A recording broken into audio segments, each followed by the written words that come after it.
vai enviar um projeto de lei ao Congresso para suspender a dívida do Rio Grande do Sul por 3 anos.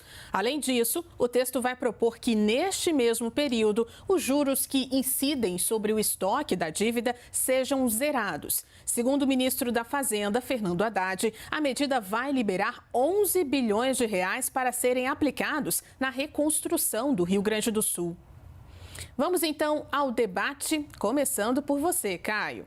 As ações do governo federal são suficientes para reconstruir o Rio Grande do Sul? Olá, Juliana. Olá, doutor Alessandro. Saudações à nossa audiência. Excelente semana a todos. Bom, é evidente que as ações anunciadas pelo governo Lula não bastam para solucionar a crise. Essas medidas de concessão de crédito, de rolamento de dívidas, de antecipação de saques, mesmo o incremento da assistência social, as promessas de investimento, tudo isso é muito bem-vindo, mas ainda assim insuficiente. Aliás, essa catástrofe, ela evidenciou o contraste entre a resposta estatal, que é mais lenta, burocrática e por vezes partidarizada, e a resposta da iniciativa privada, que é ágil, voluntária e livre de coloração política. Não fosse a generosidade, não fosse o altruísmo da sociedade civil organizada, os gaúchos estariam em uma situação infinitamente pior. Até mesmo empreendedores que estão aí às voltas com a justiça brasileira deram significativas contribuições materiais e operacionais às vítimas da tragédia. Para ficar em apenas 2 exemplos, o senhor Luciano Hang, proprietário da Rede Avan, disponibilizou aeronaves que já realizaram centenas de voos para transporte de médicos, de pacientes, de mantimentos. Por sua vez, o senhor Elon Musk, sócio da Rede X, doou mais de 1.000 terminais de internet por meio de antenas da sua outra companhia, a Starlink. Então, nada mal para supostos inimigos da democracia. Enquanto isso, setores do governo Lula parecem mais preocupados com a sua própria reputação e a sua própria imagem do que aí com essas medidas efetivas de combate à crise. O meu destaque negativo vai para o ministro da Secretaria de Comunicação Social, o senhor Paulo Pimenta, que acionou a Polícia Federal e a Advocacia Geral da União para identificar publicações que ele considera falsas e punir criminalmente seus autores. Isso tudo, apesar da nossa legislação penal não considerar fake news como crime. De outra forma, o atual presidente da República, por alegar que a Venezuela é uma democracia, que o impeachment da Dilma Rousseff foi um golpe ou que o PT acabou com a fome no Brasil, seria considerado um criminoso inveterado. Mas voltando aqui às enchentes do Rio Grande, reparem na linguagem destemperada dessa manifestação recente do ministro. Aspas. Quem age contra nós, o governo, deve ser tratado como quinta coluna. E essa é a palavra que a gente usa para os traidores em tempo de guerra.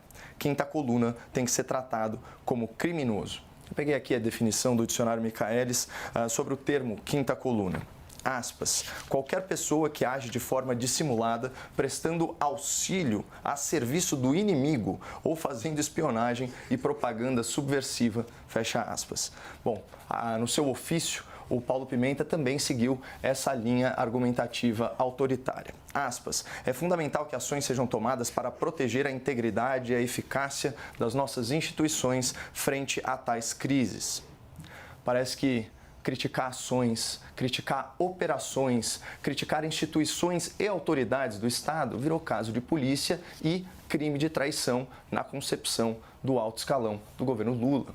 Tanto que, entre as supostas fake news elencadas aí pelo ministro Pimenta no seu ofício, havia relatos de cargas com doações que foram barradas e que foram multadas a caminho do Rio Grande do Sul. Um fato que posteriormente foi reconhecido pela própria ANTT, Agência Nacional de Transportes Terrestres, e reportado por autoridades públicas e equipes de jornalismo de grandes veículos de mídia. Portanto, parece que essa iniciativa do Ministério das Comunicações Sociais, posteriormente abraçada pelo Ministério da Justiça, tem um objetivo velado, que é intimidar e censurar críticos relevantes do governo Lula, entre eles governadores, parlamentares, influenciadores e grandes empresários. Bom, esse inquérito já está no STF e esperamos que a ministra relatora, a senhora Carmen Lúcia, consolide o entendimento básico de que numa democracia o Estado não pode decidir qual é a opinião das pessoas sobre o Estado, sobre as suas instituições e as suas autoridades. Professor, agora para o senhor, eu repito a pergunta. As ações do governo federal são suficientes para reconstruir o Rio Grande do Sul? Olá, Juliana. Olá, Caio. É uma pergunta, bom, se a gente usar questões matemáticas, é muito difícil a gente responder esse tipo de questão, porque a gente não sabe ainda o tamanho, né, da destruição, a gente não tem uma contabilidade exata, mas se a gente pensar em reconstrução de vida, é claro que é insuficiente, sempre vai ser insuficiente. É preciso lembrar que essa reconstrução que vai ser realizada não significa voltar ao status quo. Pelo contrário, o que nós vamos ter é uma volta a um status agora com prevenção, ou seja, com investimento em prevenção e em política pública. Agora, indo aqui ao ponto do comentário do Caio, aí eu acho que eu discordo um pouco dele com relação ao comentário do ministro de comunicação, da Secretaria de Comunicação da Presidência da República, porque eu acho que aí, quando ele fala de traição, o problema fundamental aqui nosso é o seguinte: quando ocorreu a toda aquela tragédia, logo quando começou a sair na televisão, na internet, o discurso era, olha, temos que estar unidos. Ou seja, não tem partidarização, não tem que fazer aqui um discurso de politização e acirramento político. Por quê? Porque é simples, eu preciso de todas as forças atuando juntas. Se eu começar a discutir quem vai fazer, quem não vai fazer, quem é culpado ou quem não é culpado, particularmente as pessoas que estão vinculadas ao Estado, como é que você vai socorrer pessoas? Como é que você vai salvar vidas? Como é que você vai fazer para juntar forças e pessoas para ir lá e pegar os animais, as pessoas que estão ilhadas, idosos, crianças, etc. Como é que você faz isso se você começa a entrar num debate politizado? Por isso, acho que não precisamos politizar a questão de doações, se alguém de esquerda doou mais, se alguém de direita doou mais, ou se alguém é bonzinho por ter doado. Veja, se você doou, fez muito bem, é um dever ético, é um dever pessoal. Se você tem recursos, você tem que doar mesmo, é importante que você doe. Se você é brasileira, se você é brasileiro, você tem que fazer isso. Ou seja, a gente não tem que fazer um julgamento nesse exato momento, porque a tragédia continua ainda. A reconstrução vai vir depois e aí a gente vai ter aí a magnitude do que aconteceu lá no Rio Grande do Sul. Mas, para além disso, o que aconteceu durante o período onde estavam saindo as notícias, etc.? Grupos, algumas lideranças, alguns influencers foram nas redes sociais. Alguns começaram a distribuir notícias claramente mentirosas.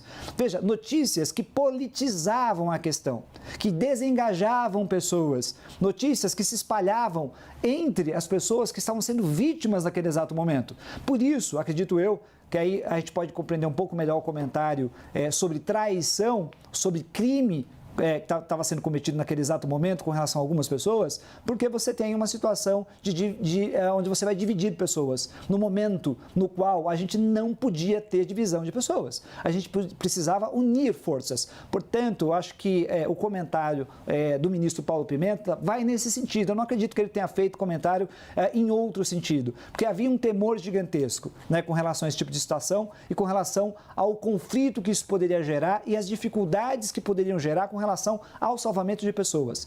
E digo uma coisa, é claro que é muito importante, tem sido muito importante que as pessoas trabalhem no salvamento, a questão do voluntariado, as pessoas se entregando muito ali naquele momento dramático. Eu tenho visto isso no Brasil inteiro, tenho visto nas universidades, tenho visto empresários atuando, isso é verdade, a iniciativa privada, no mundo particular tem atuado, isso é importante. Agora, isso não retira a necessidade de atuação do Estado e mais do que isso, a gente tem que levar em consideração que o Estado tem atuado. Veja a dificuldade que seria coordenar um trabalho desse, ou seja, esse trabalho não está sendo realizado num caos total.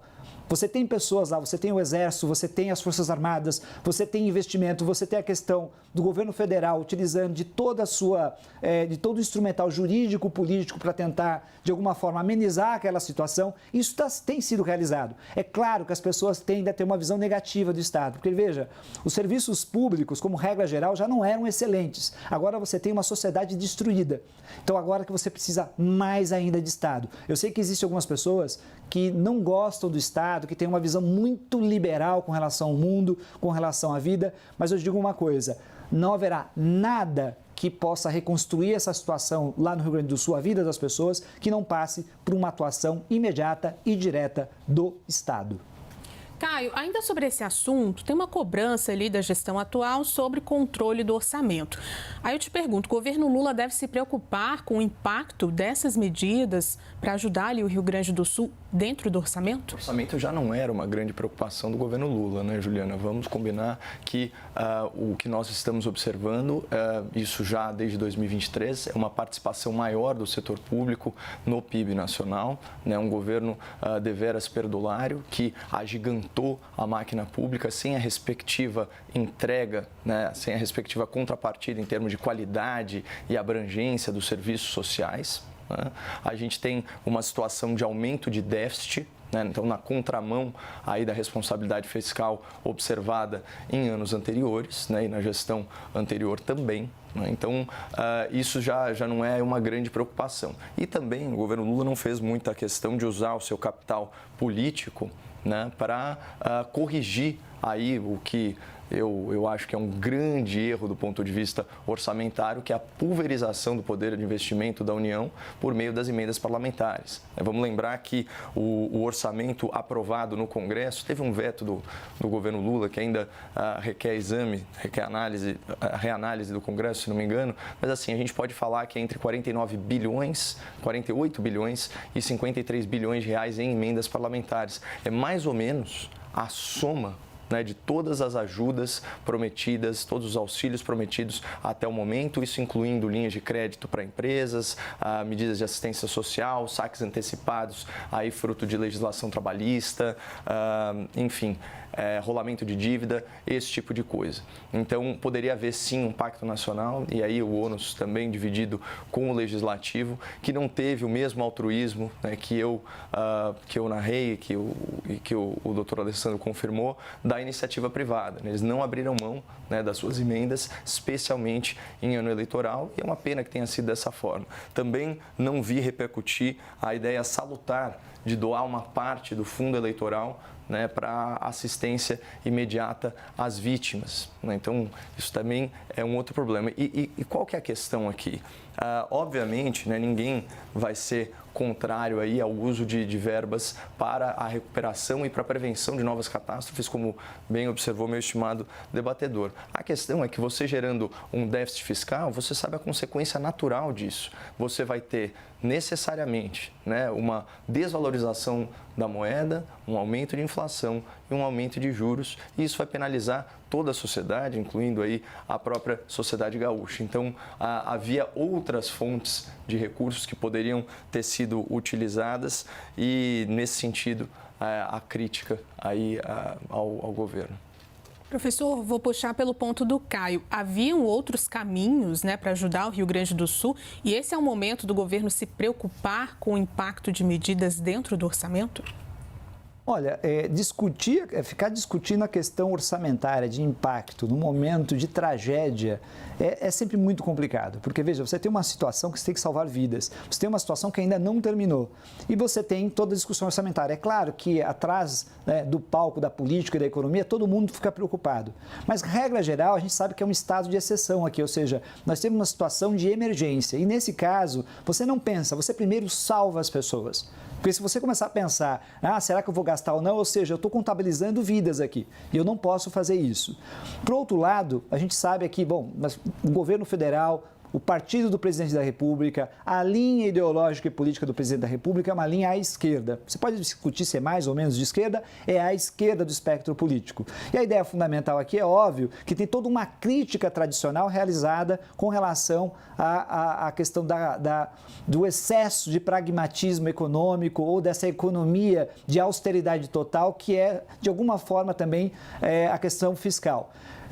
Isso sempre foi uma tradição na esquerda, essa crítica. Nós temos um governo que não trata dessa forma ideológica, ou seja, faz uma negociação, vai no mercado, inclusive eu diria que até mesmo às vezes baixa um pouco a cabeça ao mercado e vai para o diálogo. Mas veja, considerando que se deve colocar o pobre dentro do orçamento. Isso foi um discurso do presidente Lula durante a campanha e é um discurso que se mantém ainda, ou seja, achar margem, ou seja, eu posso ter uma austeridade fiscal, algum nível de responsabilidade fiscal, mas eu não posso fazer isso sacrificando vidas ou sacrificando políticas sociais que são importantes, investimentos que são importantes para o futuro do país. E quando o governo faz isso, essa discussão mediadora com o mercado e a economia, ainda assim recebe muita crítica. Ou seja, ele abre mão de uma parte daquilo que seria ideológico e, né, adota uma espécie de pragmatismo político, tentando ali contemplar todas as forças sociais da sociedade brasileira. Mas, ao mesmo tempo, continua ainda tomando muita, vamos dizer assim, porrada por parte do mercado. Porque o mercado, hoje, ele acusa muito o governo, muitas vezes, de ser um governo ideológico ou de atuar gastando muito de maneira ideológica. Mas vamos ser sinceros, quem é que tem atuado de maneira tão ideológica e liberal a ponto de tentar, inclusive, fazer cálculos matemáticos com a vida das pessoas lá no Rio Grande do Sul? Quem é que fica toda hora colocando, né, na sala a discussão e a questão orçamentária e a questão da responsabilidade fiscal como se fosse uma espécie de entidade, uma espécie de cláusula pétrea ou imodificável da própria Constituição de 88, sendo que o que há de imodificável na Constituição de 88, posso dizer para vocês, é a cláusula dos direitos individuais e os direitos sociais da população.